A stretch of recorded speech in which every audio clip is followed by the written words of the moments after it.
Hello guys, അപ്പോൾ ഇന്നത്തെ പരിപാടി എന്ന് പറഞ്ഞാൽ നമുക്ക് അമ്പാഴങ്ങ ഉപ്പിലിടാം. ഇതാണ് അമ്പാഴങ്ങ. നിങ്ങളുടെ ഇവിടെ ഇത് എന്ത് പറയുന്നതെന്ന് കമൻറ്റ് ചെയ്യണം. നമുക്കിതിന് കഴുകിയിട്ടുണ്ട്, ഒന്ന് നമുക്ക് ലൈൻസ് ഇട്ട് കൊടുക്കാം ഇതിന്. ഓക്കെ, അപ്പോൾ ഉപ്പും എരിവൊക്കെ കറക്റ്റായിട്ട് ഇതിലേക്ക് പിടിക്കുള്ളൂ.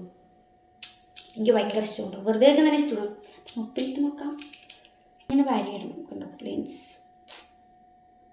നമുക്ക് ഫുള്ളായിട്ട് ഇടാം. ലൈൻസ് ഇട്ട് കൊടുത്തിട്ടുണ്ട്. ഇത് പിന്നെ ഉപ്പിലിടാം. ഓക്കെ, ഈ ഒരു പാത്രത്തിൽ നമുക്ക് ഉപ്പിലിടാം ഗൈസ്. അങ്ങനെ നമുക്ക് ഇതൊക്കെ ഓരോന്നോരോന്നേക്ക് ഇട്ട് കൊടുക്കാം.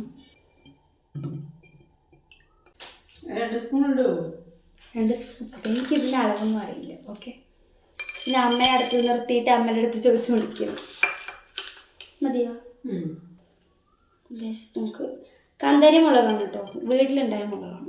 അമ്പായങ്ങയും വീട്ടിലുണ്ടായിരുന്നു. അമ്മയും വീട്ടിലുണ്ടായിരുന്നു. കുറച്ച് വെള്ളം ഒഴിക്കട്ടെ, എനിക്ക് ഇരുന്ന് അറിയില്ല.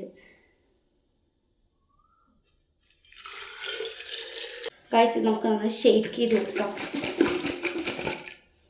അങ്ങനെ നമ്മളെല്ലാം ചെയ്തിട്ടുണ്ട്. നമുക്കിനി ഉപ്പ് പൊടിച്ചിട്ട് ഇത് കഴിച്ച് നോക്കാം. അത് കുറച്ച് ദിവസം ആവും, അത് കഴിഞ്ഞിട്ട് ഞാൻ ഇങ്ങനെ കാണിക്കാം. ഓക്കെ.